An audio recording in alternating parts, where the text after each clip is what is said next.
in World War II, London, or generally in Britain, people have an idea that the criminals played along in the war and that they cut down their activities and tried to contribute to the war effort, which is nothing could be further from the truth, because crime boomed in World War II, specifically World War II London, and in England and Wales between 1939 and 45, crime grew by 60%.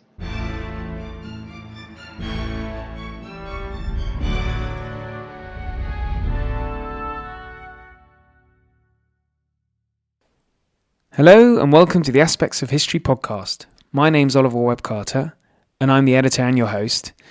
Now this week I've got a slight change of format. First up, we'll be hearing from Mark Ellis, best-selling novelist and author of a series of crime stories set in World War II London. Now many of us think of London, and indeed Britain, joined together in a rather touching period of unity against the common foe. That throughout the war, criminals ceased their activities, put down their sacks labelled swag, and linked arms with policemen to help the home front. And it was a time of milk and honey for all. Well, of course, things aren't quite that simple. And so Mark and I chat about what life was like during this time.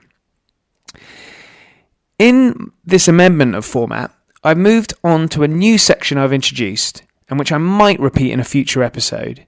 And that's my top 10 of historical films. Now, this is very much my pick, and after my chat with Mark, I'll give you my ground rules and rundown of why I picked each one. As ever, please subscribe, and if you can, leave a review or rating. You can get hold of Mark and myself on the Twitter. Links are in the show notes. I hope you enjoy.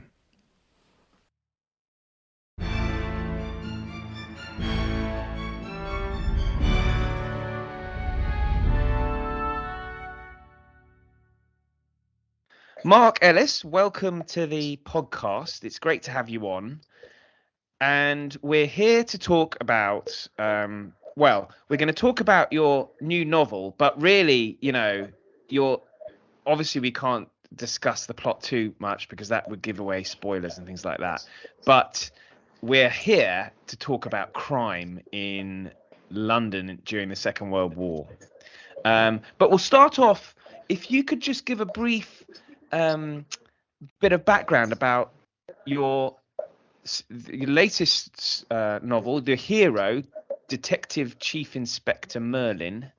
That would be fantastic because I've just started reading one this morning, and it's a great thrill. So I'm sure my listeners will be interested. Great, thanks, Ollie, and thank you for having me. It's a great pleasure.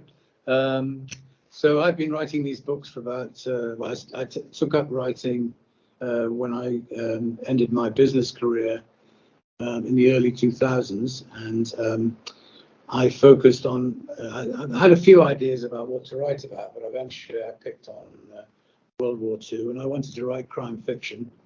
So I created Detective Chief Inspector Frank Merlin, who's a Scotland Yard detective operating in World War II. He has a slightly exotic background in that he's half Spanish. His birth name was Francisco Marino, and he is the son of a Spanish merchant seaman who ended up in London and married a local Cockney girl, and they had 3 children, of which he was the eldest. And he fought in World War One. And then started his police career.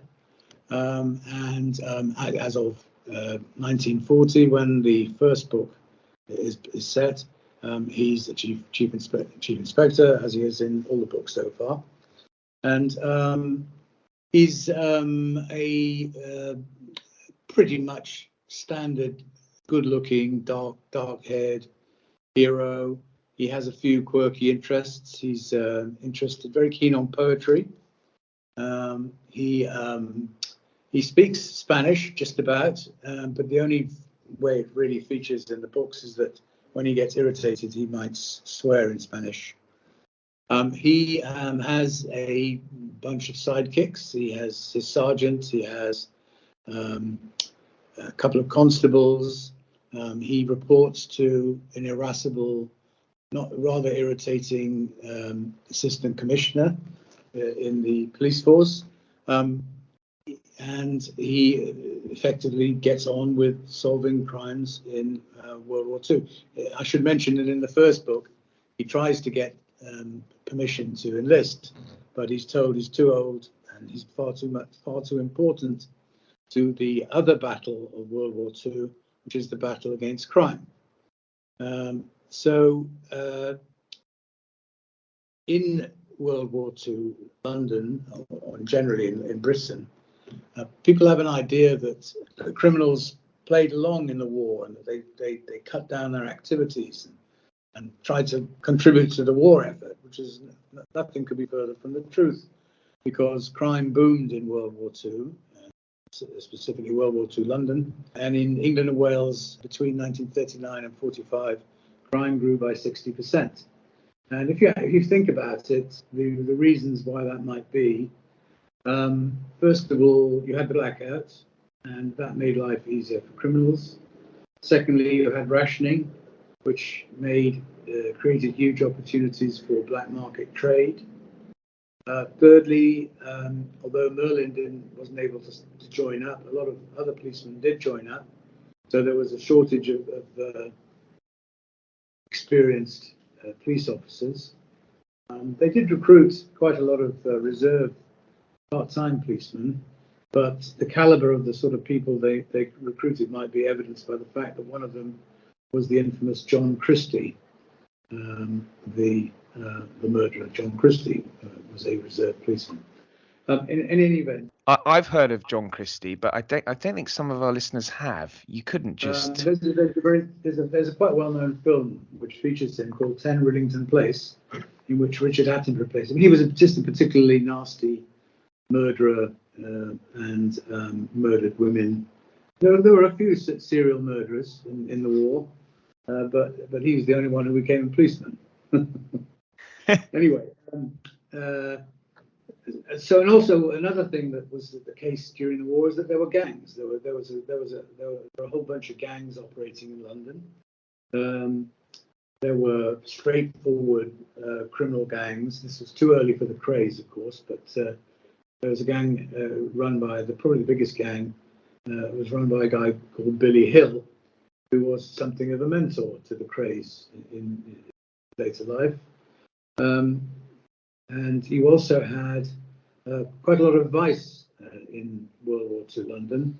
Obviously, if you think about it, especially as the war goes on, by 1944 there were millions of American soldiers over here, millions of British soldiers in uniform, and so when they piled into London on a Friday night or a Saturday night, they were looking for some action, and so there were gangs who provided that action, full of nightclubs and brothels and so on.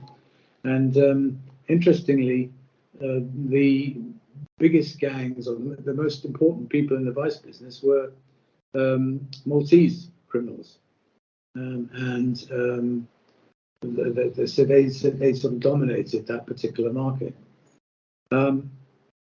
So that's a sort of brief history of the criminality in London and what sort of opportunities Merlin has to get involved in solving crimes. It's funny that the crimes that are taking place, because one, like you said at the start, one does assume that the whole population is, blitz spirit. Everyone's sort of linking arms to team together, and the home front being one sort of big happy front. But yes, that 60% increase in crime at home is just staggering. I was reading. I was doing a little bit of research before we came on, and was reading that also, in addition, prisons were opened. Prisoners were released if they had less than 3 months to serve in jail, which I assume that was to have a lot of people join the army, but presumably not all of those criminals would end up in the army. No, indeed, and yes, they were meant to be being good boys and joining up, but they didn't necessarily. And there is one very good story about this, the general opportunities for criminals in the war. I don't know if you've ever heard of someone called Mad Frankie Fraser. Yes, I have. He was wasn't he an enforcer for the Krays? No, he was actually an enforcer for the Richardsons, who were the sort of against the Krays. The South Londoner. The Richardsons were South London, weren't they? Exactly. And in his late stages of his life, he became something of a TV star. Someone wrote a biography, an autobiography, and he would feature on specific. I'm thinking of an occasion when I think he was on Wogan, and they were talking about the war, and he said, that expletive deleted Hitler. Why did he give in so early? We were having such a great time. so yes, I mean, the great thing, of course, is I'm writing books about this particular period, is that just so many opportunities of characters and crimes that went on that I can exploit. Yeah. So is Merlin? Were there any sort of detectives that you've based Merlin on, i.e., talented policeman that, like Merlin, is a little bit too old to serve, but is a very talented detective? No, I can't say I've based him on anyone in particular. I mean, there would have been some good detectives, rolling around in the war, and there would have been some bad detectives too, because there was some corruption in the Metropolitan Police Force then, and I'm not going to say now, but I mean, quite recently there has been corruption. So no, to be honest, actually, physically, I drew him from my father. In my mind, Merlin looks like my father, or my father looks like Merlin, or whatever. And I suppose I've seen loads of films, in which there are. Could this be something called Gideon of the Yard? Do you remember that? Anyway, I've seen lots of old films with solid British policemen operating in the 40s and 50s. And I suppose some of that has seeped into Merlin, but he's a sort of relatively unique character to me. His quirks are quirks that I've given him, and he's got a sort of, obviously he's got a personal life, and he's a widower in the first book. I won't say any more. The other day I sort of explained what happened to his personal life up until the last book, and someone complained to me that I was spoiling the plot, so I won't go into any more details, but. Let's say he gets happier. Yeah, I was reading your latest, which he seems to have had a slightly happier personal life. Yeah. One feature, I suppose, of crime in London that appears early on in your new novel is the fact that Americans, when they came over, not only, I think there was that famous phrase that they're oversexed and over here, aren't they? Yeah. And my father always remembers, he was a little boy during the war and remembers the Americans down the end of the road. But they not only brought themselves over here, they brought their legal system effectively, didn't they? Yes, and to be honest, when I started researching this particular book, I hadn't realised that, and I'm a lawyer, or ex-lawyer. I don't think you can ever become an ex-lawyer. You're a lawyer for life. But even amongst many of my legal friends, they didn't realise this. It's quite an unusual fact. So what happened in August of 1942? So the Americans started coming, obviously, after Pearl Harbor, which was December 1941, and then they declared war, and gradually people started filtering over, and what was a stream became a flood. So in August 19, sorry, in the summer of 1942, on request, the British Parliament passed a law saying that the US military authorities would have jurisdiction over any legal matter which involved an American soldier. And so what this meant, as happens in Dead in the Water, for example, I don't think I'm revealing too much to say that Merlin has a case and it's taken off his hands because the suspect is American. And they had control over everything, including executing people. And another aspect of the arrival of the Americans, which comes into this book and relates to the legal matter, is, of course, the Americans imported their race relations, which were pretty poor.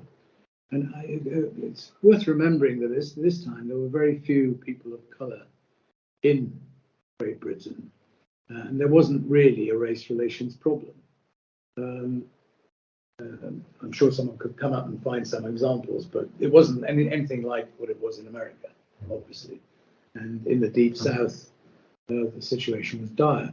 So when black and white soldiers came over and were mixing socially, lots of American soldiers got very angry, for example, to see that there were black soldiers in a pub with them, or even worse, black soldiers in a dance hall dancing with white girls.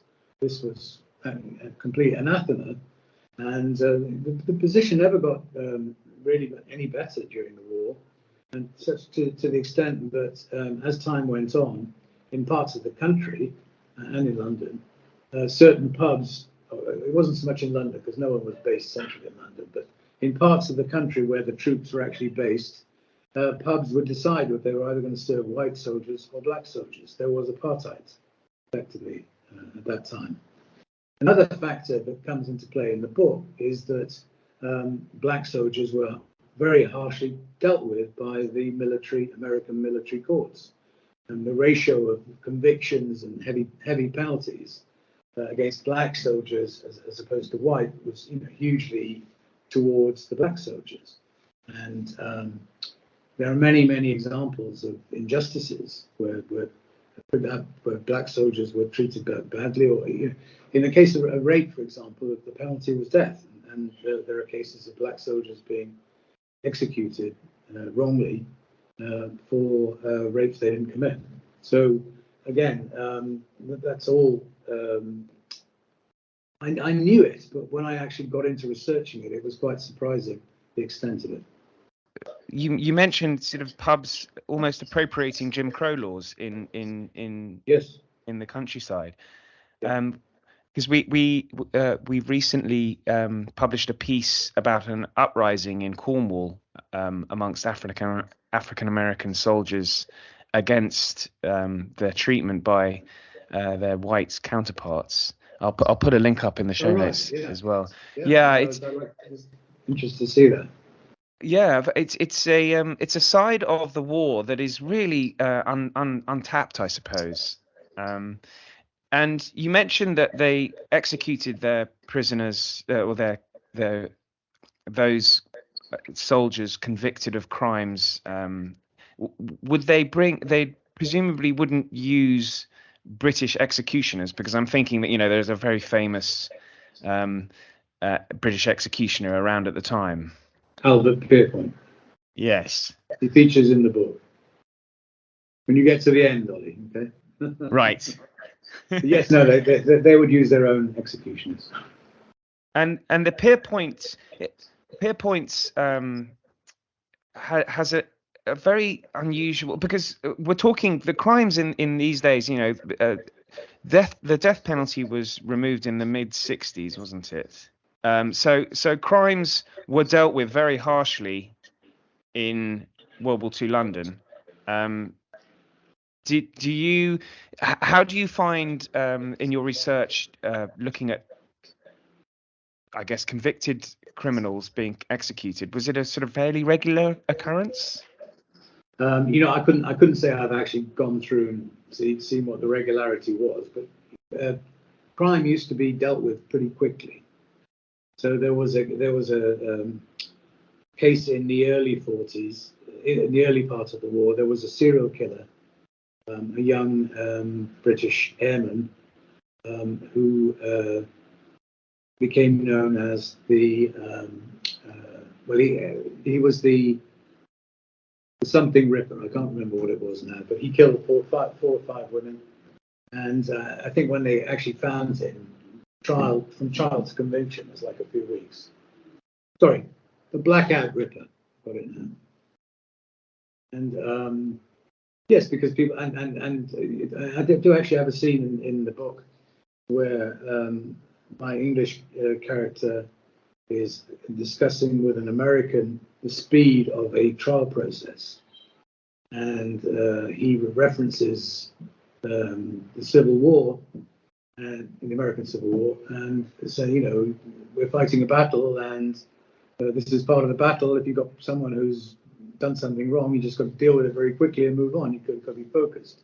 So I think that was part of the overall atmosphere in the war. I was talking with a member of the Metropolitan Police, who shall obviously remain nameless, about the fact that I'd be talking to you about crime during the war. And he did bring up a name that I was looking into a little bit, who was Winston Churchill's bodyguard, Walter H. Thompson. Oh, yes. Who was a long-serving policeman. He features in the book too. But he features, yes. So there's a scene in the book, and again, I don't think I'm revealing anything toward, in which there's a scene in Moscow where Churchill went to Moscow in the same time frame as my book, and they end up with a huge boozy session in the Kremlin. And one of the characters in my book is an American detective who featured previously, who is a friend of Merlin, and he's been attached to someone as a security detail to go to Moscow, and he ends up sitting next door to Mr. Thompson, and they have a nice chat about how Thompson tried to about his experiences with Churchill and so on. He's a fascinating character. I was reading that he had a breakdown and had to leave his role for some time. I don't know about that, actually. I mean, he did leave his role and went off to run a greengrocer. But in the way what I read is that he just got fed up working with Churchill for a while, and then he got persuaded back. I'll put a link in for people to find out more about him. And so you mentioned that the police force is a little bit weakened because a lot of the younger officers would have joined the army. Yeah. So was the size of the police force much smaller anyway, or was it older? They were older, and of course there were the reserve policemen like John Christie who were involved, and no, I mean it was just a question of there were less experienced officers who could then be. And the criminals got very clever at running rings around. Well, presumably the most crimes committed were around the black market and that kind of. There were your standard robberies and burglaries and so on, and that was Billy Hill was particularly involved in that. Lots of breaking and entering or ramming jewelers' shop fronts with cars and piling in, stuff like that, bank robberies, etc., etc. But yes, there were huge amounts of money made on the black market. You had cigarettes, petrol, clothing, rations, food rations. Obviously, cigarettes and petrol and clothing lent themselves more to black market crime. There were also there was a lot of filching in the sense of the military supplies. Obviously, were huge, and there was a lot of quite large-scale theft of army-owned property.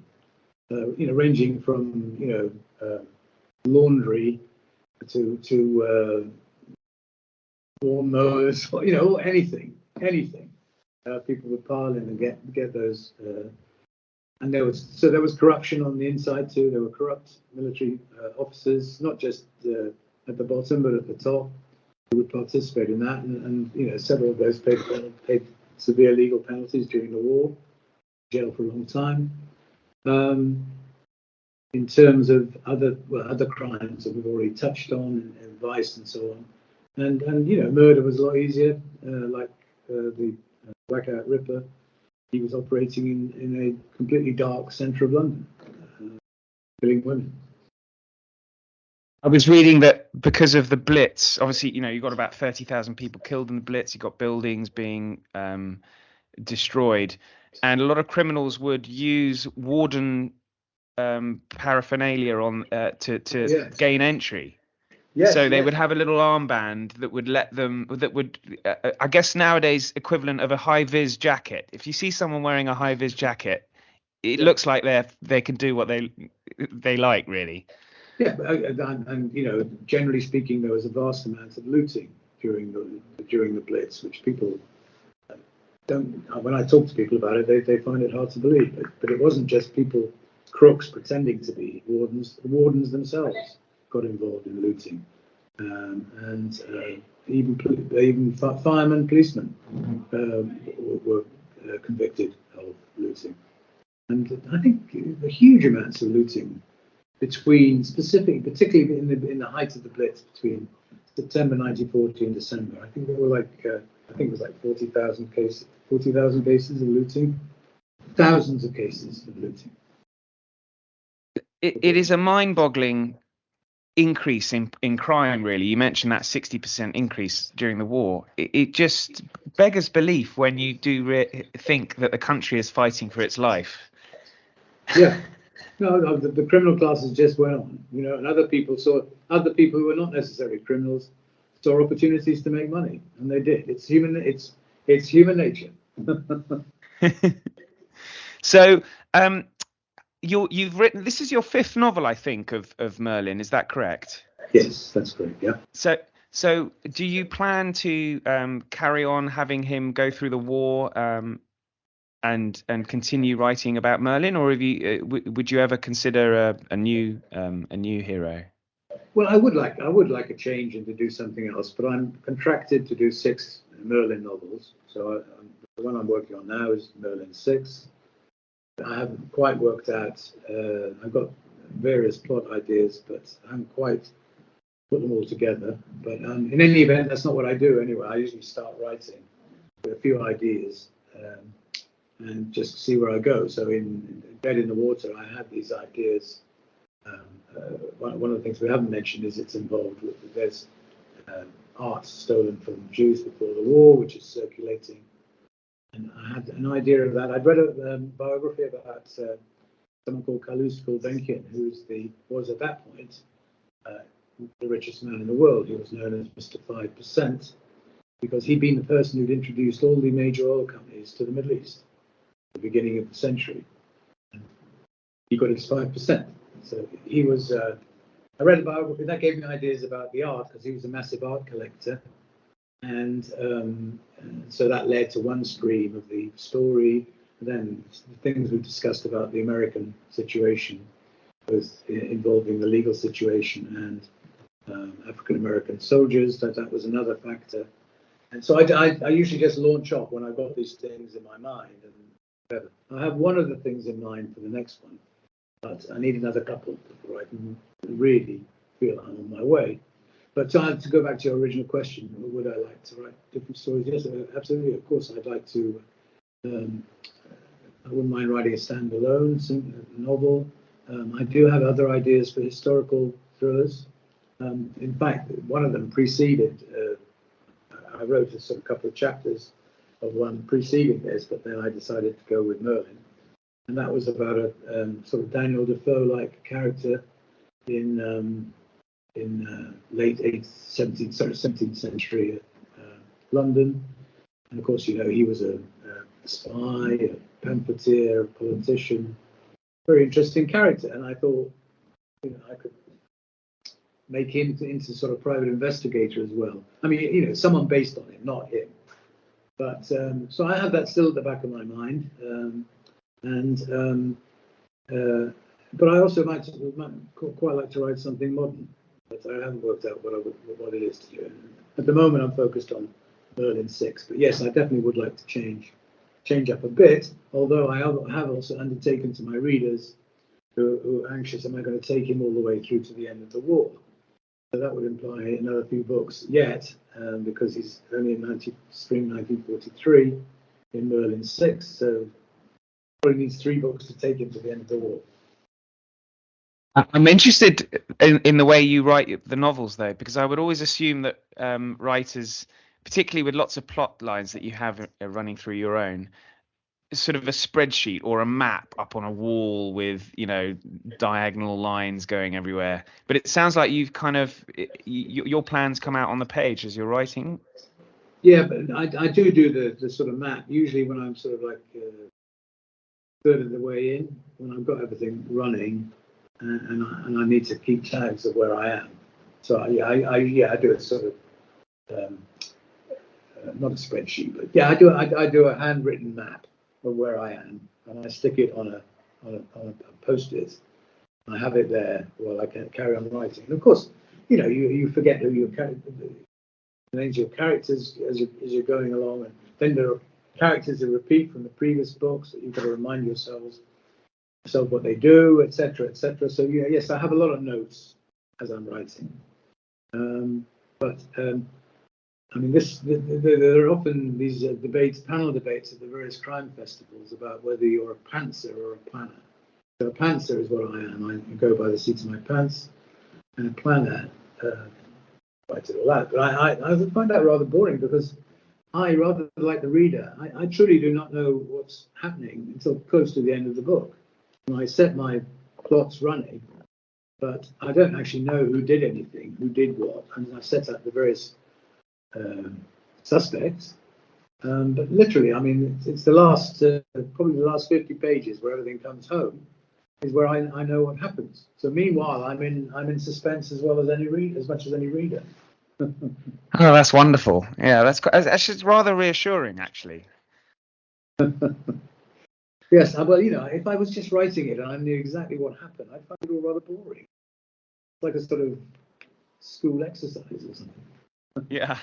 Yeah, wonderful. Okay, so we've got number 6 coming out. When's that coming out? I haven't got a publication date yet. It usually takes me I'm amazed all these people who can churn out a book a year, or even in some cases, I have a couple of friends who do two a year. How they manage it, I do not know. I need the time. I do it the way I do it. Then I usually edit it quite a lot. I mean, the Dead in the Water, when it was the first draft, was 200,000 words. I edited down to 110, so that's quite a big job. And it'll probably come out in where are we now? 2022. It'll probably come out in late 24, I should think. Fantastic. Well, I look forward to that. So, Mark, look, this has been really enjoyable, and thanks very much for coming on. Great, it's my pleasure. Thank you very much, Ollie, for having me. Now we're going to move on to my top 10 historical films. It'll be going from 10 to 1, and here are a few ground rules. Firstly, my historical films have to be based on an actual event featuring the real people. So that means something like Gladiator, Last of the Mohicans, and The Wind That Shakes the Barley, and The Lives of Others, as great as they are, aren't included. Now, I know some of these features real people, but the main characters, Maximus, Hawkeye, Damien and Gerd, are fictional, so they're out. Secondly, I've tried not to be too mainstream. That's a bit of a challenge on some, and there are films that I would have picked, but have elected not to simply because everyone picks them. So films such as Saving Private Ryan, Zulu, A Bridge Too Far, JFK, Gandhi and The Revenant, to name but a few, as good as they are, I've not included. Now stay with me. Just because a film I pick might have subtitles, don't tune out. Each of the films I pick are highly recommended and not just by me. Third, I'm not limiting it to drama only, and so I have included a couple of documentaries. One of them is a little bit of a cheat, but it's my list, so I can cheat if I like. Finally, they all have to be historically accurate, or at least slightly historically accurate in one example. So that's a no to Lincoln the Vampire Slayer. Right, I'll get on with it. At number 10, Alexander, directed by Oliver Stone. Now, as I keep on saying, this is my list, and so I've picked a film of my favourite historical figure, Alexander the Great, played by Colin Farrell. It was panned critically at the time of release in 2004, but what I will say is that it's historically accurate, as much as a film can be in 2 or 3 hours when covering such a life. The scene of the Battle of Gaugamela is as realistic as any, and the historical advisor was Robin Lane Fox, who wrote a brilliant biography of Alexander. Try to suspend disbelief when you see Angelina Jolie as Olympias, Alexander's mother, and she's only 11 months older than Colin Farrell. Number 9, La Reine Margot, directed by Patrice Chéreau. This is the one that is only slightly historically accurate, but only the French can pack in as much blood, symbolism, and religious violence as is possible in a film which was made in 1994. Isabelle Adjani is the title character as Margaret of Valois.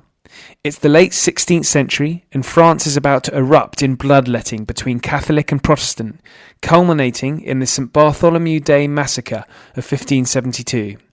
It stars so many great French actors, including Daniel Auteuil and Jean-Hugues Anglade. At number 8, Breaker Morant, directed by Bruce Beresford. Now, I was mulling over this. It was either this or Gallipoli, directed by Peter Weir. More people have probably heard of Gallipoli, so it's this film, also Australian, that got my vote. Made it around the same time as Weir's, this is based on a court-martial during the Boer War in South Africa, when Australian soldiers were prosecuted in one of the earliest instances of a war crimes trial, during a conflict that also saw an early example of a concentration camp. It stars Edward Woodward and Brian Brown, and some light relief is provided by spotting cast members of Neighbours and Home and Away. Number 7, Missing, directed by Costa Grava, and starring Jet Lemon and Sissy Spacek. Made in 1982, it depicts the Chilean coup of 1973 when a democratically elected left-wing government was overthrown by the military junta of Augusto Pinochet. Spacek plays the wife of Charles Horman, who goes missing early on, and she, alongside Lemon as her father-in-law, try to wade their way through bureaucracy and lying from the American embassy in Santiago.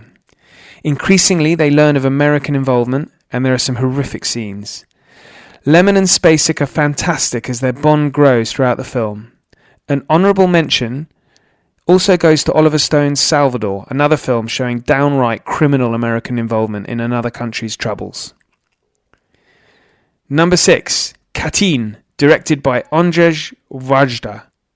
The war in Ukraine has shown Russian army atrocities here in 2022. But they've done it before, and it's difficult to find a more shameful event than Katyn, when, in 1940, around 22,000 Polish officers and others were murdered.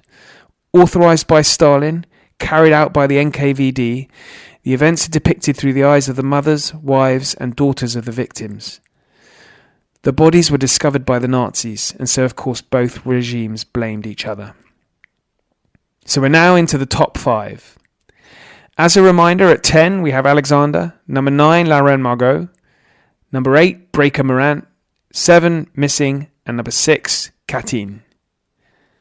Culloden, directed by Peter Watkins. This is such a strange but brilliant film depicting the battle which, in 1746, effectively put an end to Celtic life in Scotland, to quote the great historian Norman Davis. It was the final confrontation of the Jacobite uprising which began a year earlier, and the army of Bonnie Prince Charlie is comprehensively defeated by the Duke of Cumberland, who was the youngest son of George II, friend of the show. It was made in 1964 and is only 69 minutes long. It's made in a docudrama style, and participants of the battle are interviewed prior to the clash. Filmed in black and white, watching it feels like being transported back to the 18th century. At number 4, the first documentary film of the top 10, One Day in September, directed by Kevin MacDonald. This was made in 1999 and describes the terrorist attack on the Israeli athletes at the Munich Olympics in 1972. Narrated by Michael Douglas and with a brilliant soundtrack, I watched this open-mouthed at the brutality of the terrorists, the bravery of the athletes, and the indifference and downright incompetence of their German hosts. It's an extraordinary story that is tragic, though the nobility of the victims' relatives stays with you, as well as the shocking behaviour of the International Olympic Committee. Steven Spielberg later depicted the attack in his film Munich, but you really do need to watch this. Number 3, the second documentary, and this is my cheat, The Civil War, directed by the great documentary maker Ken Burns. Technically not a film, it's a 9-part series, each episode at least 1 hour, with the longest at 1 hour 40 minutes. The theme song is haunting, and a number of great Hollywood actors provide the voiceovers. But Burns guides us through the causes, political machinations, and the situation both north and south as the Confederacy and Union descend into a conflict that America is still dealing with today. It's all here. John Brown's raid on Harper's Ferry, acclaimed historians, Gettysburg, Lincoln, Lee, and of course slavery and its repercussions. Once you've watched this, you'll have learnt a lot about the USA, and you'll want to watch it again. At number 2, The Battle of Algiers by Guillo Pontecorvo, a film of the colonial war between French occupiers and Algerian rebels. It's a brilliant depiction of how a country, in this case France, cannot win a war if it does not have a clear political objective. The Battle of Algiers was only released in 1966, 4 years after the Algerian War ended. Not only is the movie absolutely spellbinding, starring veterans of the conflict, it's also been held up as an example to governments who have to deal with urban insurrections. The French go in hard, and nasty actions are carried out by both sides. It was banned in France for 5 years. I recommend watching this and then The Day of the Jackal as a double bill. And now we're at number 1. We've had French, American, British, Australian and Greek films, but here, my number 1 historical film is Downfall, directed by Oliver Hirschbergel and starring Bruno Ganz. It's the depiction of the final few days of Adolf Hitler. Now, I'm sure you've heard of it, and some of you have probably seen it, and if you haven't, you've definitely seen the parodies. The claustrophobic feeling of being in the underground bunker whilst the German and Russian armies are fighting above ground is vividly depicted. There are particularly creepy performances as the leadership of the Nazis slowly realise they've come to the end of the road. It's seen through the eyes of Traudl Jung, Hitler's secretary, and the battle for Berlin culminates in an orgy of suicides. It won a shed-load of awards, most notably Best Foreign Language Film at the Oscars. If you haven't seen it, watch it. If you have, watch it again. Now there you have it. I hope that wasn't too boring. Have a look at links in the show notes. If you have any comments or want to recommend your own movies, you can get hold of me. I'm on the Twitter at OllieWCQ or email history@aspectsofhistory.com. I put in a couple of links for Real History, which is where historian Alex von Tunselmann goes through films that I've mentioned and gives her historical perspective, which I do recommend. I don't always agree with her, but I do recommend reading through. Coming up, I've got The Partition of India. It's the 75th anniversary on the 15th of August, and I discuss this momentous event with Barney White Spunner, author of the book on the independence of India and the creation of Pakistan. Unfortunately, no jokes with this one, not a very happy story. Thank you, and good night.